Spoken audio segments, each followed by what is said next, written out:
угол Варваринского корпуса. Здесь по карте была камера номер 15. Нам нужно на запад 6 метров от камеры номер 15. Да, значит, она где-то лежала здесь, под этой штуковиной.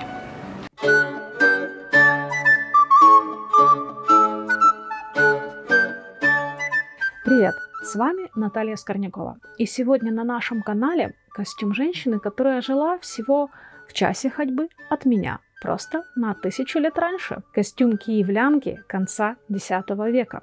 Автор этой реконструкции Леся Ткачук, больше 15 лет изучающая тему славянской и скандинавской одежды.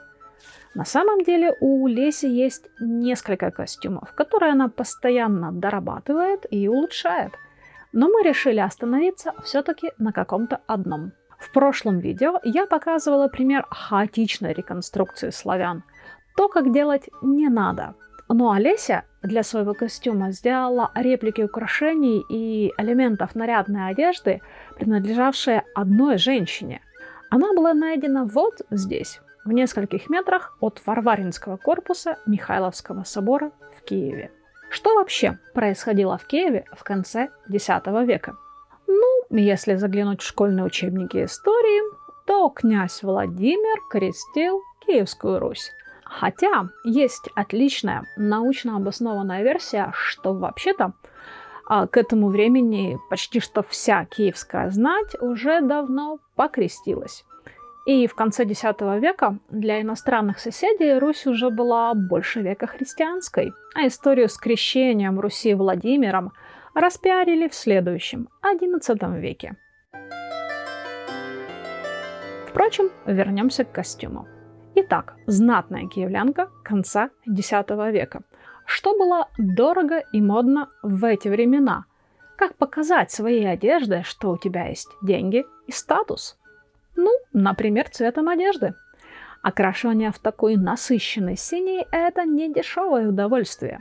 Леся добилась этого цвета пальто при помощи индийского индиго. А про то, какие красители использовали в то время, я лучше вообще сделаю отдельный выпуск. Леся много экспериментирует на эту тему и завела для этого даже небольшой огородик.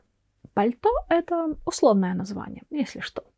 Что еще, кроме синего цвета, говорит нам, что эта вещь дорогая и модная? Вот этот декор из полосок узорчатого шелка. Шелк в это время был очень большой редкостью. Его даже запрещали вывозить из Константинополя в больших количествах. Хотя в Древнюю Русь он мог попасть и из другого места, из Согда. Это территория современного Узбекистана.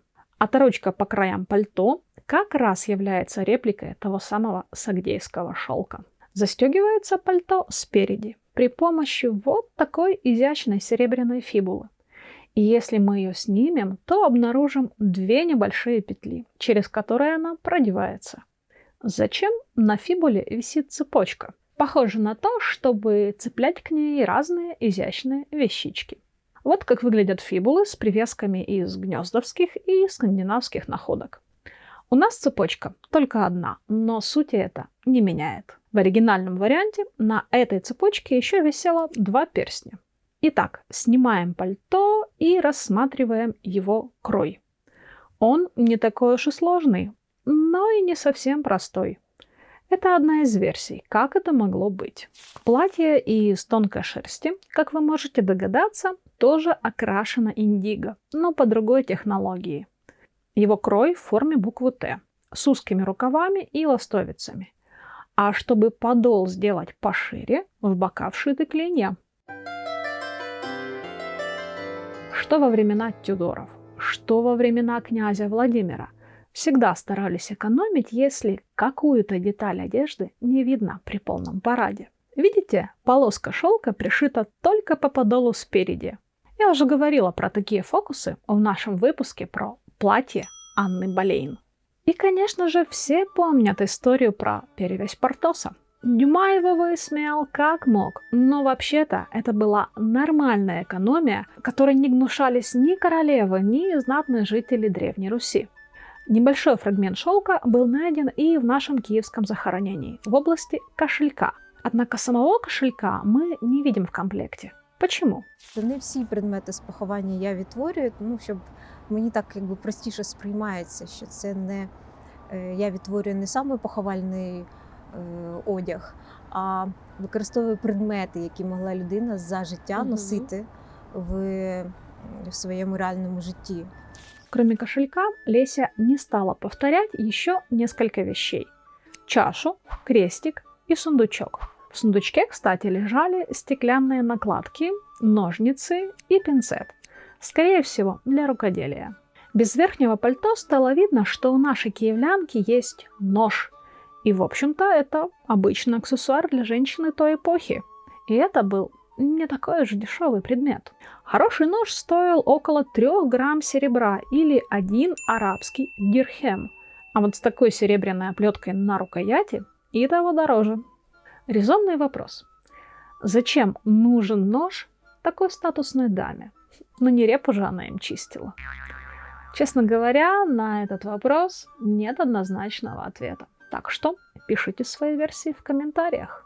Но ножи в этот период действительно носили все. И мужчины, и женщины. И возвращаясь к теме статусного богатства и привозной роскоши, порассматриваем ожерелье на шее. Например, вот эти зеленые бусины. В Киеве мастерских по производству стекла не зафиксировано до конца XI века. Так что их могли привозить, например, из Византии. Кстати, стеклянные украшения для этого костюма сделаны в мастерской Леси и Павла. Ссылку на нее вы найдете под этим роликом. И эти люди настолько перфекционисты, что за неделю до съемки сделали новые бусины, потому что Леся обнаружила, что в оригинальном ожерелье стекло немного другого оттенка. Чтобы добиться такого насыщенного зеленого, во времена раннего средневековья к стеклу добавляли оксиды меди. А вот эти штуки первоначально вообще использовались для венгерского пояса. Но и в ожерелье они смотрятся вполне неплохо. Для раннего средневековья особо разницы никакой не было. Главное, что это серебро. Позолоченное серебро. Драгоценности нашей героини переместились всего на 1 километр от того места, где она была найдена. И сейчас хранятся вот в этом музее за моей спиной. Чтобы их увидеть, вам нужно зайти в центральный ход, повернуть налево, спуститься ступенек на 20 вниз, потом 16 шагов прямо, 10 шагов направо, 31 налево, 7 направо и 32 шага на северо-восток. И вот оно, богачество. Еще одна привозная вещь. Вот этот вот серебряный перстень с зернью.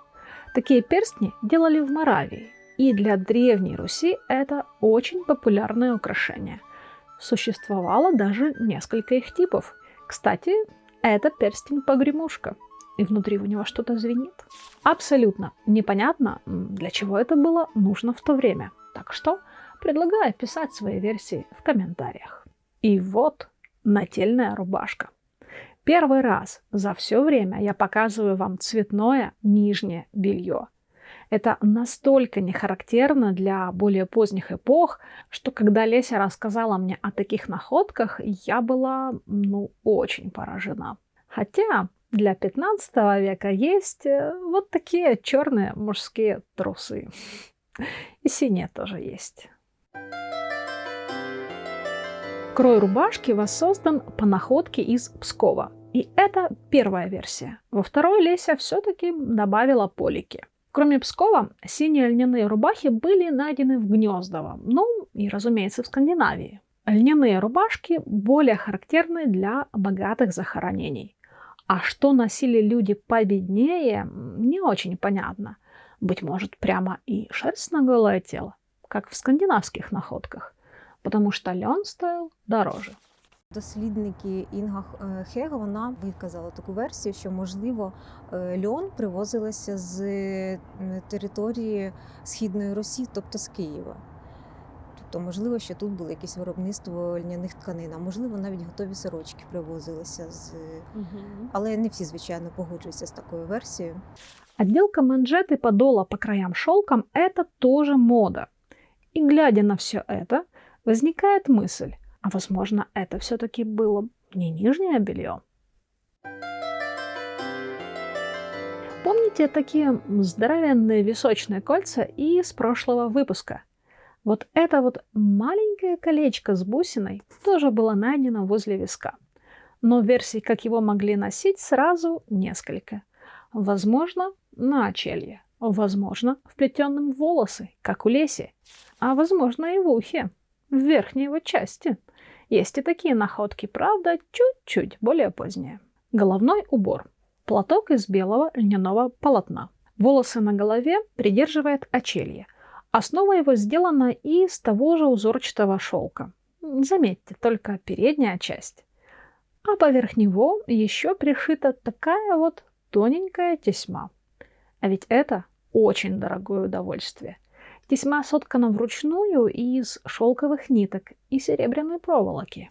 Очень изящная деталь для знатоков и ценителей, особенно в сравнении с той шерстяной тесьмой, которую я показывала в прошлый раз. И делается она в разы медленнее. Если у вас нет опыта, то чтобы соткать примерно сантиметр, вам потребуется целый час.